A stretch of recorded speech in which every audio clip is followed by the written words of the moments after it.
Hello and welcome to another episode of Stacked. Today I want to show you my approach on the Ultimate Pedalboard 2024.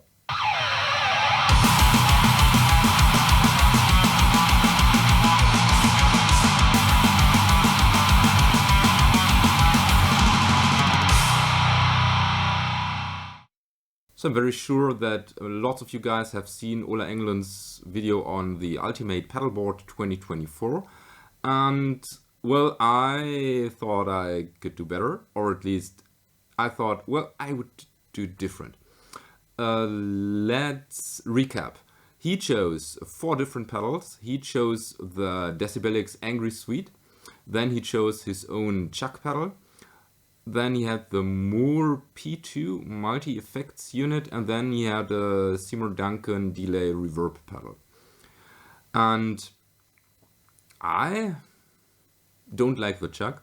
I absolutely adore the Angry Suite, and I would have totally used it on my pedalboard. However, I took a different approach.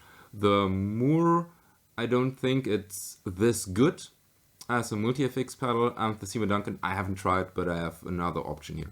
So let me show you my approach. First of all, my guitar. It's my Black Cat custom 7-string, standard tuning by the way. Then I've also chosen 4 different pedals, and he chose the Moore for his, basically he could use it as a cap emulation and some multi-FX, and I thought, well, I'm doing death metal, I don't need some FX. So I chose the best IR pedal I think there is. It's the Engel cap loader. This is the best in my opinion for a couple of reasons. First of all, you have basically 2 different options and you can tweak them. We basically have a power amp emulation and we have 2 independent outputs. One is a through output, so we could hook this up to an actual power amp and an actual cap. And we have an balanced or unbalanced XLR output that we can hook up directly to the in-ear monitoring or the front of house. And the Moore doesn't have this option. So that's why I chose this. Because I don't know the Seymour Duncan, but I do like me some delay and reverb, I chose my delay and reverb pedal. It's the KMA Audio Machine's Kyrus. Could have chosen another pedal, for instance my Kettle & Braid Echo Rack, but this doesn't have reverb, or some of my Void Manufacturing multi-FX pedals. However, there was only one sound available at a time, and here I can dial in delay and a reverb, and I like it atmospheric. For the preamp, I don't like the Chuck. I know this is mainly due to the fact that it's way too bright for most of the IRs, and you really have to dial it in, or you have to use the right IR. But anyways, I sold it, so I can't use it here. I chose my most used preamp here. It's actually way less expensive as well. The Boss Metal Zone Wassercraft. Could have chosen another preamp here. I could have gone, for instance, for the Lichtlärm Gehenna Mark II. But I already did a very similar video where I've chosen the Gehenna and the cap loader. Or I could have chosen some of Lone Wolf Audio's preamp pedals, but they are really huge and I wanted to keep it small. Could have also chosen the Black Cat Amps Gent Tonic, but the Metal Zone, I think it has more options here as well. And it's way more approachable for most of you guys. And for the chainsaw, Ola used the Decibelix Angry Suite. I think he used version 2 with a blend. And this could have totally made it here in my pedalboard. But since I don't have any multi-FX, I had to actually use the Lichtlärm Medusa, because it can do what the Angry Suite can, just a bigger housing, but it has an integrated noise gate. And this will come quite in handy when we're dealing with a death metal tone. Of course, if you're not into HM2s, you would most probably use another overdrive here. And basically you can use what you want. For instance, you could use a Boss ST1, you could use the Lichtlärm King in yellow, or you could use some kind of TC integrated preamp pedal. you could use another boost pedal, whatsoever. This setup is easily extendable if you want to add another pedal, for instance a phaser or a chorus, or you could already add a wah-wah pedal or a tuner if you want. I don't have a tuner here, it's not needed. If I would go live, I would totally add the TC Electronic Polytune Mini here. Okay, but how does it sound? Well, actually I don't know, because we have to find out yet. I've chosen my favorite IR, it's the Bogren IR. I just have dialed in some presence and the master. I think it's around unity so that it doesn't clip. And here is the sound without any other pedal than the cap loader. So first of all, let's dial in the metal zone.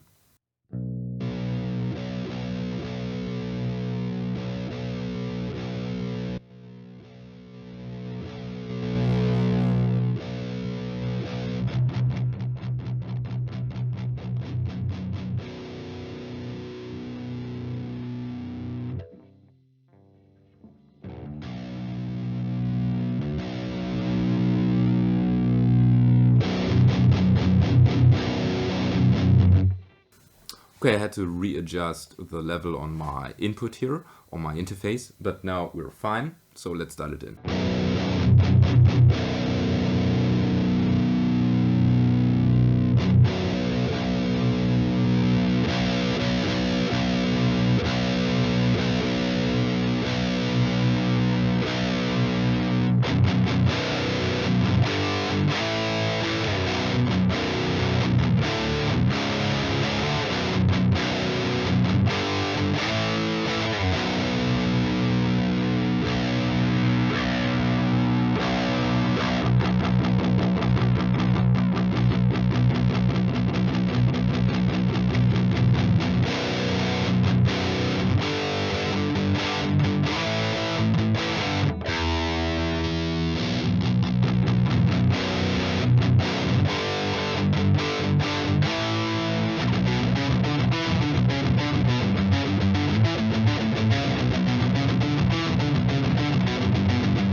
Okay, I think this is a really good fundamental tone here. We don't have too much gain, we still have lots of tweaking options, especially with the mids.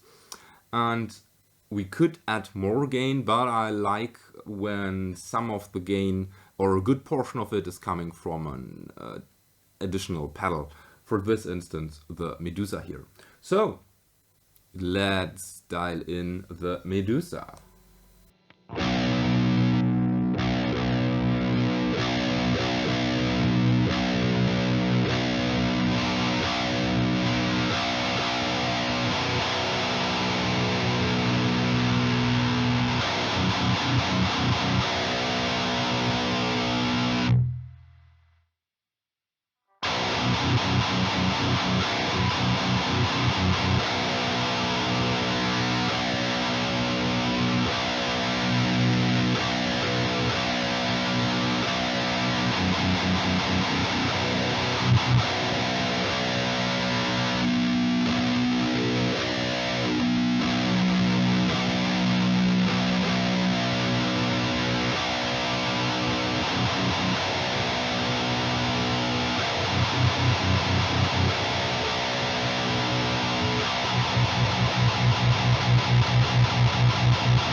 Now this is a brutal tone.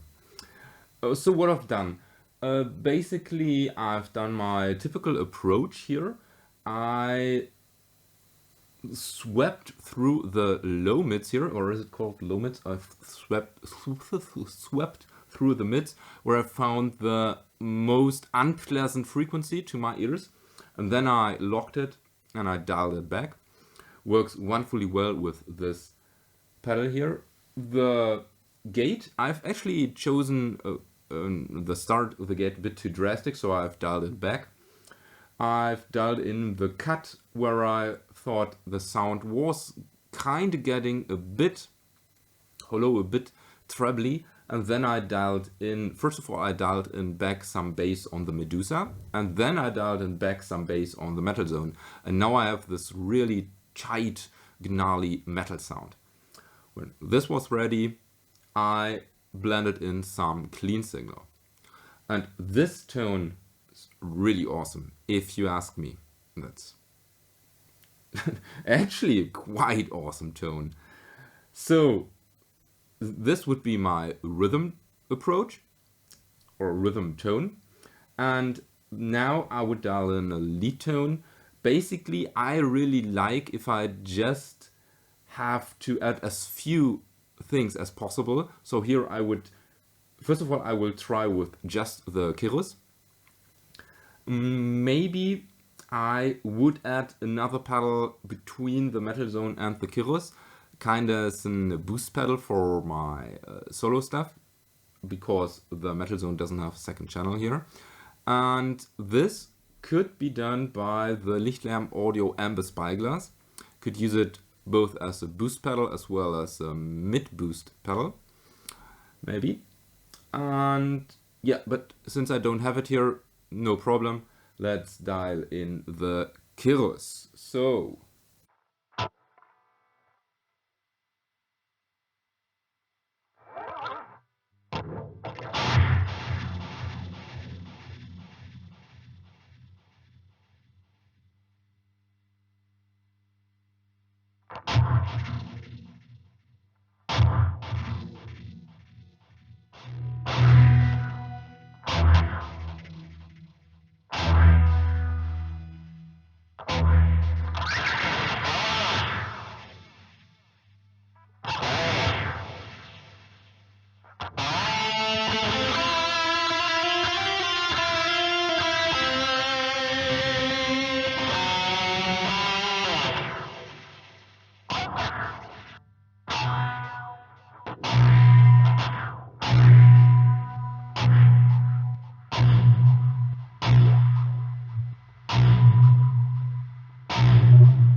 Okay, this was quite the time I dialed this in, but I simply tried all the different settings. Now I think with bigger decay time and with this delay setting, I've got a nice sound that doesn't work for every song, but I have this tap tempo here, so that's very in handy when I have to change the delay for different songs. Now I will add a bit of mids on the metal zone and find out how it sounds.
So here we have a nice lead sound. Please keep in mind that the sound I dialed in the Medusa isn't the best lead sound for an HM2.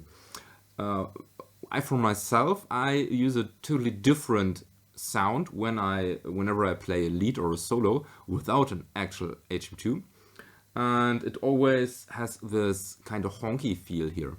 So I basically dialed in some mids that I previously reduced, and I switched from bridge pickup to neck pickup. I thought it sounded better this way. And yeah, this sound should also work as a rhythm sound. So we've only having the volume boost missing when we switch, but that is easily fixable. And yeah, that's my approach on how to dial in my chosen ultimate pedal board without rehearsing. So let me guide you through once again. We have a cap loader with the IR of your liking. We add the metal zone. Kinda chunky, bit bass heavy. Then we add the Medusa for chainsawy goodness.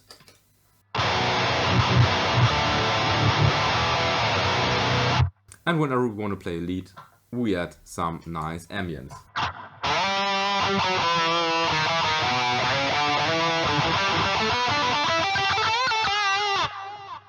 We should switch from bridge to neck.